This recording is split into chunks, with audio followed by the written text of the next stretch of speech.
أعوذ بالله من الشيطان الرجيم.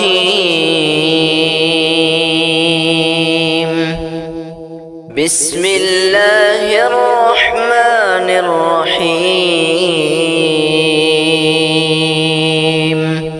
السلام علیکم ورحمۃ اللہ وبرکاتہ۔ معزز ناظرین کرام، یہ جو ویڈیو بنائی گئی ہے اس کا مقصد کسی کے دل کو تکلیف پہنچانا، اس کے جذبات کو ٹھیس پہنچانا ہرگز نہیں ہے۔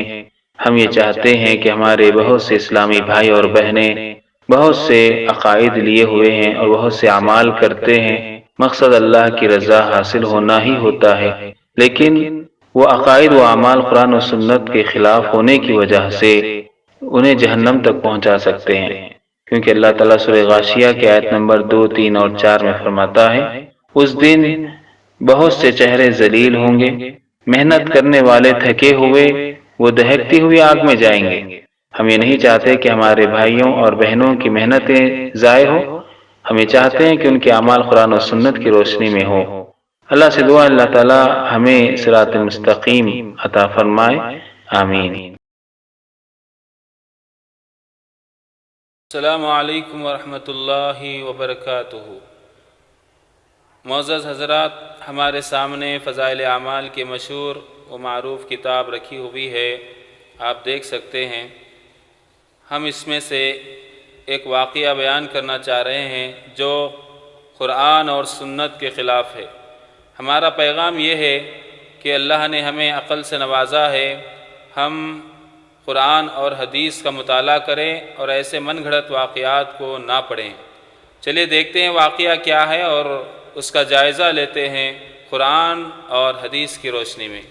واقعہ اس طرح ہے، ابو حفص سمرقندی رحمۃ اللہ علیہ اپنی کتاب رونق المجالس میں لکھتے ہیں کہ بلخ میں ایک تاجر تھا جو بہت زیادہ مالدار تھا، اس کا انتقال ہوا، اس کے 2 بیٹے تھے۔ میراث میں اس کا مال آدھا آدھا تقسیم ہو گیا، لیکن ترکے میں یعنی جائیداد میں 3 بال بھی حضور صلی اللہ علیہ وسلم کے موجود تھے۔ ایک دونوں نے لیا، تیسرے بال کے متعلق بڑے بھائی نے کہا کہ اس کو آدھا آدھا کر لیں۔ چھوٹے بھائی نے کہا ہرگز نہیں، خدا کی قسم حضور کا منہ مبارک نہیں کاٹا جا سکتا۔ بڑے بھائی نے کہا کیا تو اس پر راضی ہے کہ یہ 3 بال تو لے لے اور یہ مال سارا میرے حصے میں لگا دے؟ تو چھوٹے بھائی نے کہا خوشی سے راضی ہو گیا۔ بڑے بھائی نے سارا مال لے لیا اور چھوٹے بھائی نے 3 منہ مبارک لے لیے۔ وہ ان کو اپنی جیب میں ہر وقت رکھتا اور بار بار نکالتا، ان کی زیارت کرتا اور درود شریف پڑھتا۔ تھوڑا ہی زمانہ گزرا تھا کہ بڑے بھائی کا سارا مال ختم ہو گیا، چھوٹا بھائی بہت زیادہ مالدار ہو گیا۔ جب اس چھوٹے بھائی کی وفات ہوئی تو صلحاء یعنی نیک لوگوں میں سے بعض نے حضور اقدس صلی اللہ علیہ وسلم کی خواب میں زیارت کی۔ اللہ کے نبی نے ارشاد فرمایا کہ جس کسی کو کوئی ضرورت ہو اس کی قبر کے پاس بیٹھ کر اللہ شانہ اسے دعا کیا کرے۔ کس کی قبر کے پاس؟ جو آدمی مر گیا جس کے پاس نبی کے 3 بال تھے۔ تو نزہۃ المجالس میں یہ قصہ مختصر نقل کیا ہے، لیکن اتنا اس میں اضافہ ہے، بڑا بھائی جس نے سارا مال لے لیا تھا بعد میں فقیر ہو گیا، تو اس نے نبی صلی اللہ علیہ وسلم کے خواب میں زیارت کی اور حضور صلی اللہ علیہ وسلم سے اپنے فقر و فاقہ کی شکایت کی۔ اللہ کے نبی نے خواب میں فرمایا اور محروم تو نے میرے بالوں میں بے رغبتی کی اور تیرے بھائی نے ان کو لے لیا، اور وہ جو ان کو دیکھتا ہے مجھ پر درود بھیجتا ہے، اللہ جل شانہ نے اس کو دنیا اور آخرت میں سعید بنا دیا۔ جب اس کی آنکھ کھلی تو آ کر چھوٹے بھائی کے خادموں میں داخل ہو گیا۔ یہ واقعہ ابھی آپ نے سنا ہے۔ اس واقعے کو ہم دیکھتے ہیں کہ کہاں تک ہماری شریعت کے مطابق ہے۔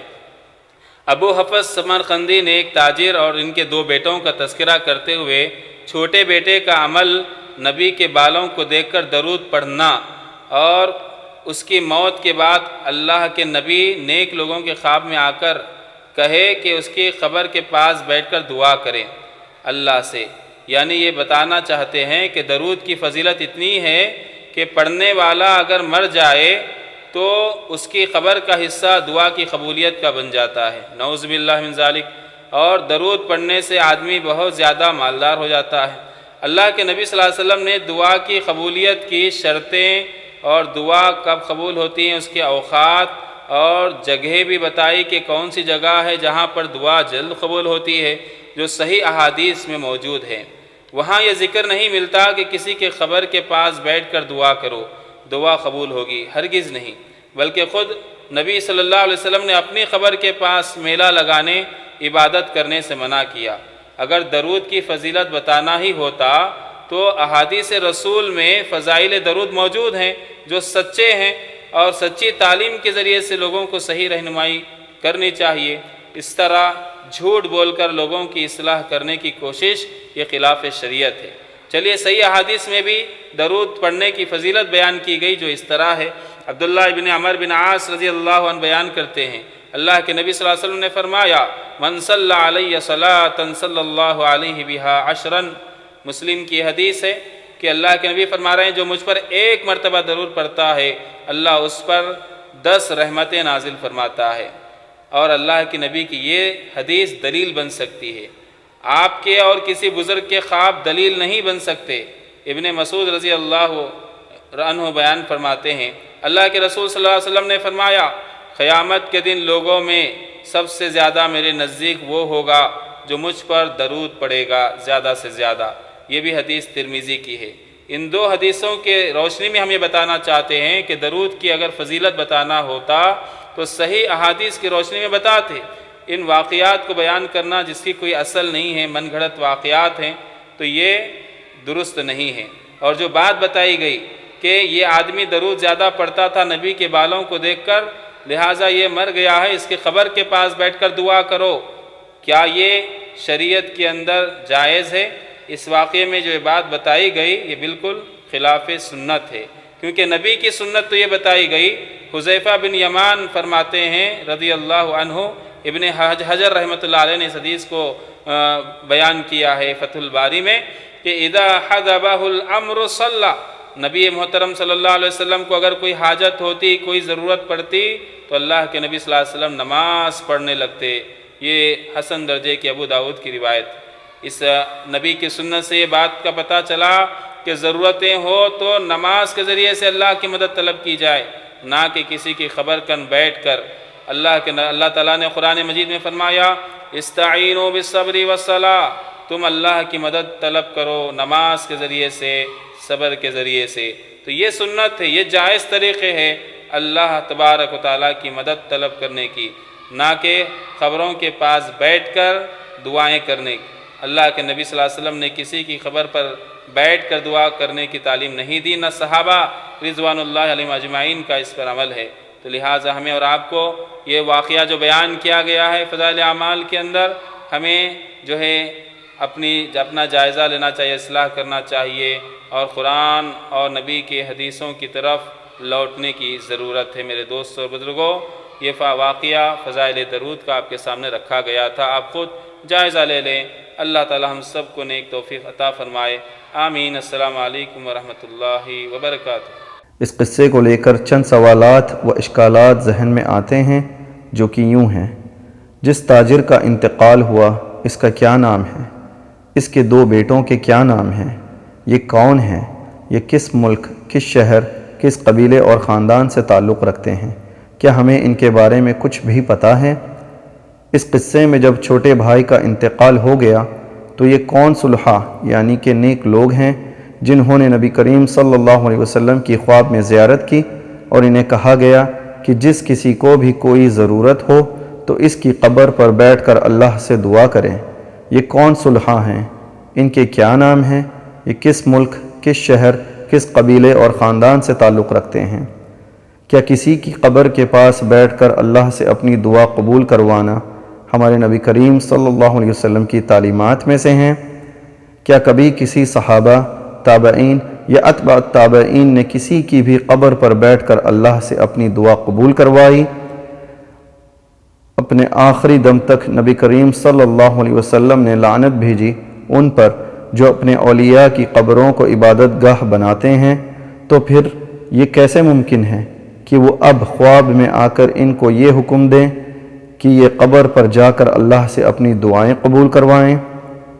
جب حجۃ الوداع پر نبی کریم صلی اللہ علیہ وسلم نے آیات پڑھی جس میں اللہ فرماتے ہیں آج میں نے تمہارے لیے دین کو کامل کر دیا اور تم پر اپنا انعام بھرپور کر دیا اور تمہارے لیے اسلام کے دین ہونے پر رضامند ہو گیا ہوں، جب حجۃ الوداع کے دن ہی دین اسلام کامل ہو گیا تو کیا اب کسی کے خواب میں آ کر نبی کریم صلی اللہ علیہ وسلم کچھ اور نیا کرنے کے لیے کہہ سکتے ہیں؟ ہرگز نہیں۔ اس سے صاف ظاہر ہے کہ یہ ایک جھوٹا اور من گھڑت قصہ ہے۔ کیا اس قصے کو اپنی کتاب میں نقل کرنے سے پہلے نقل کرنے والے نے اس بات کی تحقیق کر لی تھی کہ یہ قصہ کتنا سچ ہے؟ آئیے دیکھتے ہیں سنی سنائی بات بیان کرنے والے کے بارے میں نبی کریم صلی اللہ علیہ وسلم کا کیا فرمان ہے کہ آدمی کے جھوٹا ہونے کے لیے یہی کافی ہے کہ وہ ہر سنی سنائی بات کو بغیر تحقیق آگے بیان کر دے۔ صحیح مسلم مقدمہ 5 اور سنن ابو داود حدیث نمبر 4992۔ آئیے دیکھتے ہیں اس بارے میں اللہ کا کیا فرمان ہے۔ سورہ الحجرات آیہ نمبر 6 میں اللہ تعالیٰ فرماتے ہیں اے مسلمانوں، اگر تمہیں کوئی فاسق خبر دے تو تم اس کی اچھی طرح تحقیق کر لیا کرو، ایسا نہ ہو کہ نادانی میں کسی قوم کو تکلیف پہنچا دو پھر اپنے کرکیے پر پشیمانی اٹھاؤ۔ سورہ الاسراء آیہ نمبر 9 میں اللہ تعالیٰ فرماتے ہیں یقیناً یہ قرآن وہ راستہ دکھاتا ہے جو بہت ہی سیدھا ہے اور ایمان والوں کو جو نیک اعمال کرتے ہیں اس بات کی خوشخبری دیتا ہے کہ ان کے لیے بہت بڑا اجر ہے۔ سورہ بقرہ آیہ نمبر 159 میں اللہ تعالیٰ فرماتے ہیں جو لوگ ہماری اتاری ہوئی دلیلوں اور ہدایات کو چھپاتے ہیں باوجود یہ کہ ہم اسے اپنی کتاب میں لوگوں کے لیے بیان کر چکے ہیں، ان لوگوں پر اللہ کی اور تمام لعنت کرنے والوں کی لعنت ہے۔ میرے پیارے بھائیوں اور بہنوں، جب ہم سب کا مقصد اللہ کی رضا اور خوشنودی ہے اور پھر آخرکار جنت میں داخل ہونا ہی ہے تو پھر ہم کیوں نہیں اس اللہ کی بات مانتے ہیں جو خود صاف لفظوں میں کہہ رہا ہے کہ اس نے قرآن کو ہماری ہدایات کے لیے اتارا ہے، اور جو لوگ قرآن کی دلیل اور ہدایات کو چھپاتے ہیں ان پر لعنت ہو۔ تو پھر ہم قرآن کو چھوڑ کر ان جھوٹی من گھڑت قصے کہانیوں والی کتابوں میں ہدایات کیوں ڈھونڈتے ہیں؟ ان سوالات کے جوابات کا منتظر آپ کا یہ بھائی جو کہ خود پہلے ایک دیوبندی اور تبلیغی ہوا کرتا تھا۔ جزاک اللہ خیر۔ السلام علیکم ورحمۃ اللہ وبرکاتہ۔